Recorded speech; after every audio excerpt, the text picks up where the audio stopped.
When the words based on a true story shows up at the beginning of a film or a show, most people instantly think that the majority of what they're about to watch is in fact true. Due to there being an influx of biographical movies and shows, I'm looking at you, Ryan Murphy, the line between truth and embellishment becomes even more blurred. With shows and movies like Love Story, The Blind Side, Argo, Captain Phillips, The Crown, and Monster, certain events are, in fact, well, factual, but just as many moments are embellished for one specific reason for entertainment. What blurs this line even more is when the story comes from an autobiographical novel that isn't completely true. Like, for example, the 2002 film Catch Me If You Can was based on the novel by the same name and written by Frank Abagnale himself. Years after the film's release, it was apparent that he glamorized most of the events from the novel because, well, he's a professional con man. He just wanted to sell a story. The same can be said for Captain Phillips or The Wolf of Wall Street. Both movies are based on autobiographical novels, and both are overdramatized books that were embellished in order for the writer to come off as the hero or to make themselves seem larger than life. With these examples, you can sort of decipher what parts are truthful and what storylines are not. Witnesses can or cannot attest to their story, and some can even defend their depictions themselves. What sets The Lover apart from the other movies that I just mentioned is that the honest truth is almost impossible to figure out. Three novels cover the same event, but somehow each story feels very different. But that's what makes The Lover and the writer Marguerite Duras herself so interesting.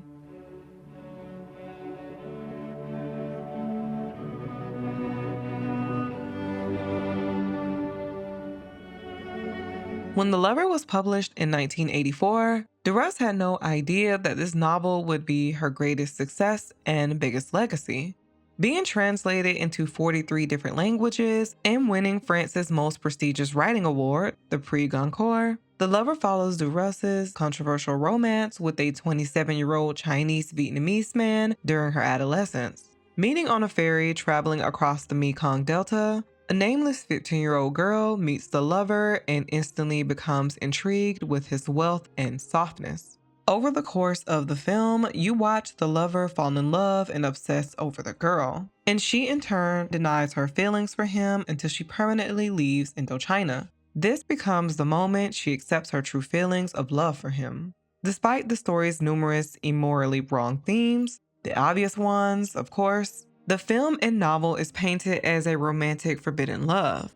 And I hate to admit it, but it genuinely feels that way. When she spots his car parked near the dock, you feel sadness and longing along with them as they say their silent goodbyes from a distance. Because he comes from generational wealth and status, the lover can't publicly be with her because she's white and poor. She feels like she can't be with him publicly mainly due to his race. Of course, based on these themes, when the novel was released, it was extremely controversial due to their age gap and how the story romanticized their brief relationship, both by the writer and by the readers. Despite the taboo subject matter, The Lover was a critical and commercial success and quickly became optioned. Numerous filmmakers started fighting over the rights to the story. When Jean-Jacques Annou was selected as the director and co-writer for the film, the pre-production process took years because he wanted to make sure everything was precisely how he envisioned it. Putting out a public casting call for the protagonist simply named The Girl, he received over 1,500 letters and headshots from girls throughout France, the UK, and the United States. He, along with 7 different casting directors, met with over 7,000 girls.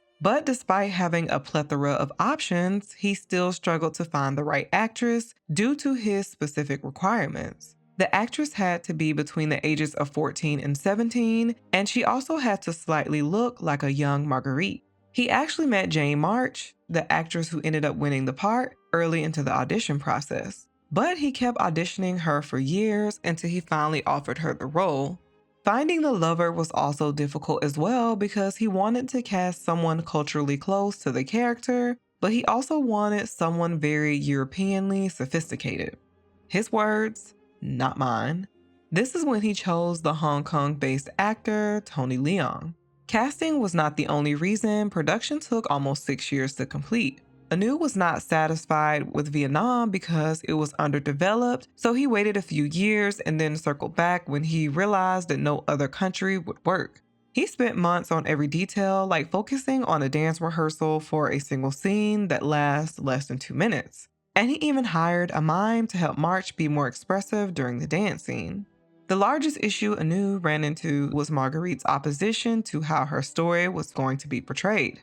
According to an article published in the Boston Phoenix, Duras and Anu greatly disagreed on casting. Duras wanted to cast the 37-year-old actress Isabelle Adjani for the main role, but Anu wanted someone who aligned with the character's age. Things got so heated between the two that Duras walked away from the film, and the publicity of this split created a firestorm. When asked about what happened, Duras explains, "There is a filmmaker who is one of the greatest in the world, whose name is Jean-Jacques Anu, who took on The Lover. He told a story that I didn't recognize, so I said, now you're going home. It's finished. I don't want to work with you anymore." I was a little nasty.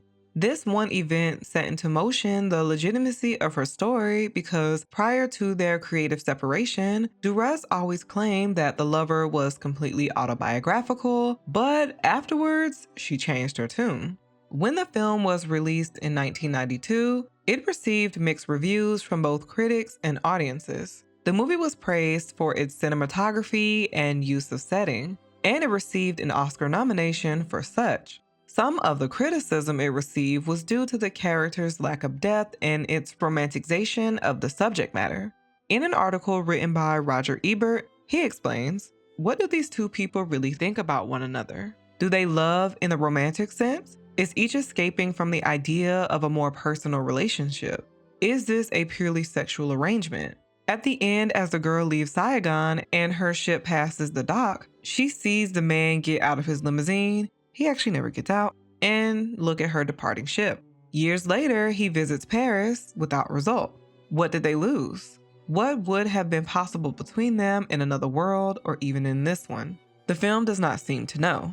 I sort of disagree with this review. From the moment they met in the film, on the surface, it was hard to discern her true feelings and motivations with the lover. In certain scenes, you would assume she was with him strictly for her financial benefit, but throughout the whole film, she only asked him for money once when her mom needed it to pay for her older brother's trip back to France. In one particular scene, the lover even asks if she only liked him for his money, and she genuinely responds with, "I came because I liked you." Throughout the film, he repeatedly stated how much he cared for her, but she never professed how she felt due to her being in denial. These feelings only come to the surface at the very end, and her emotional journey is identical to her journey in the novel. In the novel, she would regularly dismiss her feelings and thoughts about the lover and would belittle the idea of loving him due to his race. This idea was only shown once in the film. Chinese? I don't like the Chinese very much. Imagine, with a Chinaman. Because a big part of her story surrounds her family's poverty, how it affects her, and how much she wanted to escape her home life, it's easy for the line to be blurred between their relationship strictly being transactional and them having a genuine love for one another. They both confided in each other at a time where they both needed an escape, and because their story is so layered, it makes it hard to distinguish how they truly feel. What I found interesting while doing my research is that their dynamic, how I read it, came off completely different from what was intended. While watching an interview with Jane March, she consistently describes her character as being in control and having that control over him throughout the whole relationship. She starts the affair with the Chinaman. She's very uppity, and she's the leading one, not only because she's white, because in those days that was a big factor, but because she knew he was scared of her, and she could sense his weakness, and she preyed on it. And she took his money, she used him. Also, when I was on Letterboxd, it was described very similarly. A poor French teenage girl engages in an illicit affair with a wealthy Chinese heir in 1920 Saigon. For the first time in her life, she has control, and she wields it deftly over her besotted lover. I feel like this approach was only used so it can make light of this specific dynamic, which is very wrong that she was 15 and he was 32 in the film. And I think they tried to paint it like she was in control, so it's okay. But watching the film, I never got the sense that she knew she was controlling him and she wielded that control. Due to the rise of exotic films in the late 80s and 90s, like Fatal Attraction, 9.5 Weeks, Emmanuel, 4, 5, and 6, and numerous Mickey Rourke films, when you compare it to the novel, Anu put a lot more focus into the erotic aspect of the story. I mean, he is French, so that tracks. Because the sexual scenes were a huge part of the film, it made viewers and critics very uncomfortable. In a review published right after the film's release, one reviewer said, quite simply, the lover fails because it crosses the fragile barrier between eroticism and perversity.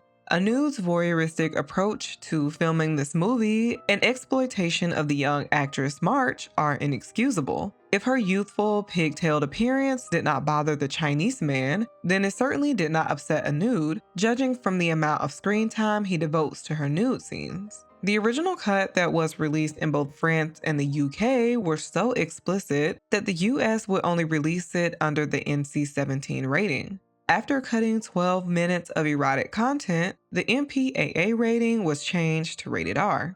Some critics called out the legitimacy of the story because it just seemed too good to be true. Ebert said, "She says it is autobiographical, but I suspect it is the autobiography of her imagination, not of her real life.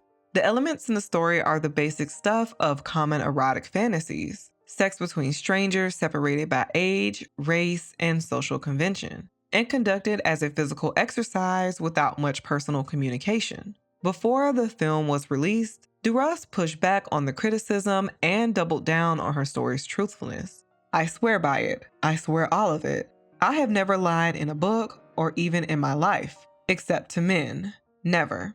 Once the film was released, though, Duras completely changed her tune. Due to her dislike of the film, she said this: "The Lover is a load of shit. It's an airport novel. I wrote it when I was drunk. My Chinese lover, the real one, was far better looking." Her aversion for the film was so great that she decided to write a follow-up novel to clarify her story. She also explained that the lover passed away in 1990 and she wanted to dedicate a book to him. This is when she wrote the 1991 novel, The North China Lover. This version of her story is the one she claimed is the once and for all truth. Very similar to The Lover, this story follows the girl and her complex relationship with her family, and of course, her love affair with the lover. I actually prefer this book because it expands on so many things that felt hollow in the original. Written halfway like a script with scene direction and editing ideas, the love and romance between the two was made more apparent. The romance felt more reciprocal. The girl often professed her love for him and how much he has impacted her life. He, of course, would proclaim his love too, and they had dozens of long and deep conversations about their life and their dreams. He talked about his father's rigid expectations and how his family became wealthy, and she talked about her desire to be a writer.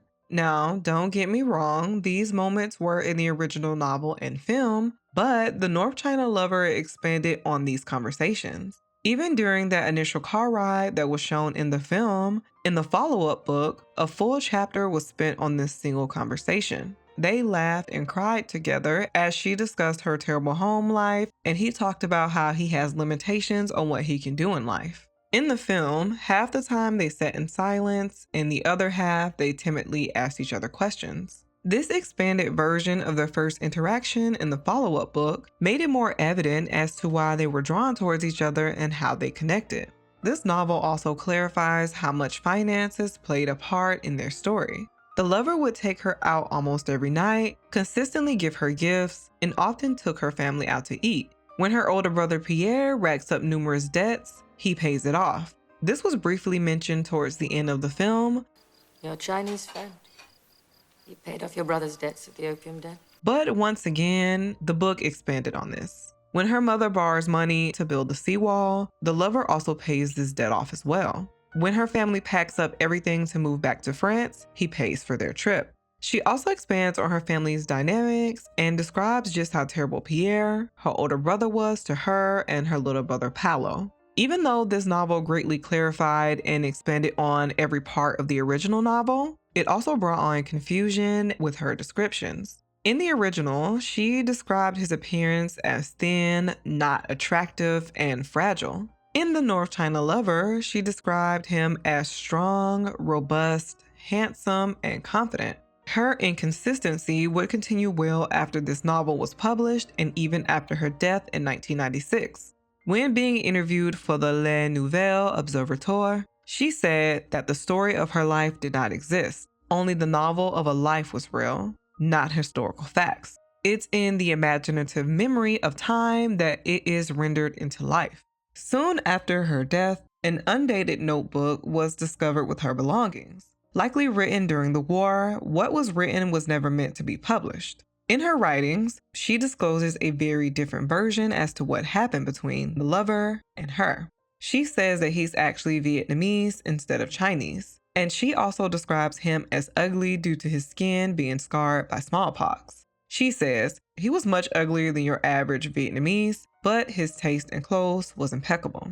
She also went on to say how she resisted his sexual advances for 2 years until they had sex once and she was revolted, so they never did it again. Hints to this medical issue does happen in The North China Lover, but it's not concrete. While talking to her friend Helene, she insinuates that he was sick as a child, but she never explains what he was sick with. This could be a hint to his smallpox and scars. What's surprising is that the only depiction that somewhat aligns with what was written in her notebook was from her novel, The Seawall. Published in 1990, the majority of the novel focuses on her mother's struggle with growing crops on an uncultivable plot of land. Every time they would plant their rice, the sea would come and wipe it all out. The mother tries to demand justice from the administration because they sold her this land, but they just continue to give her the runaround and dismiss her. Most of the novel and the 2 adapted films mainly focus on the mother and Suzanne, aka Marguerite. While the mother is dealing with the loss of all of her savings, Suzanne is being pursued by a man named Monsieur Joe. In the novel, she describes him as ugly, awkward, narrow-shouldered, and charmless. This description greatly aligns with what was written in her notebook. Also, in one chapter, she admits that she was repulsed by him when he attempted to kiss her. She allows it, but ensures that that will never happen again. This, of course, is very similar to what she wrote in her notebook, but instead of sex, it was just a kiss. Because she wrote The Lover when she was 70 and The North China Lover when she was 76, she could have decided to embellish her brief romance in order to romanticize that small part of her life. In all of her books that I have read, it was clear that she loved and sometimes obsessed over her youth. Numerous times she claimed that when she turned 18, that's when her beauty started to fade, and she often referred to herself as the child. So it's clear that she romanticizes her youth. I wouldn't be surprised if she wrote what she wished would have happened during that time in her life.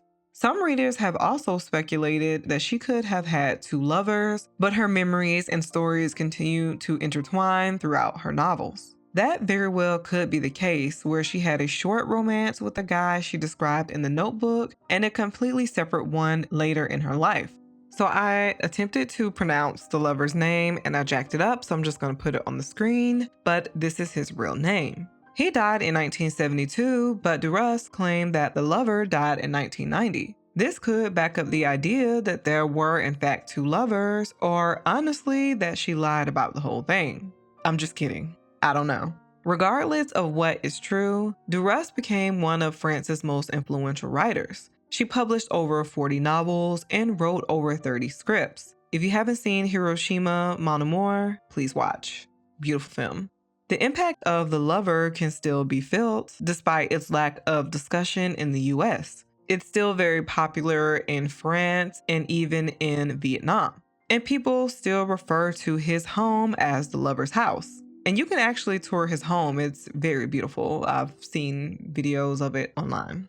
Lastly, I want to add that please forgive me. I probably did butcher some of the French names. I tried my best. It was also an Italian name. I tried my best, but I'm neither. So I want to say thank you so much for watching. Until next time, bye.